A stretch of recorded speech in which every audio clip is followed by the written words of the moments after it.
How to search for products on Amazon. Looking for something specific? This guide shows you how to search for products on Amazon so you can find what you need. First, open the Amazon Shopping app. At the top of the screen, you'll see a search bar. Tap on it to open the search menu. You can then type in the name of the product that you're looking for, a keyword or brand name.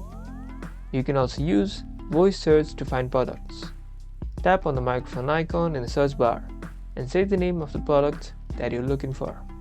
This can be a very convenient way to find for products. Let's search for laptops.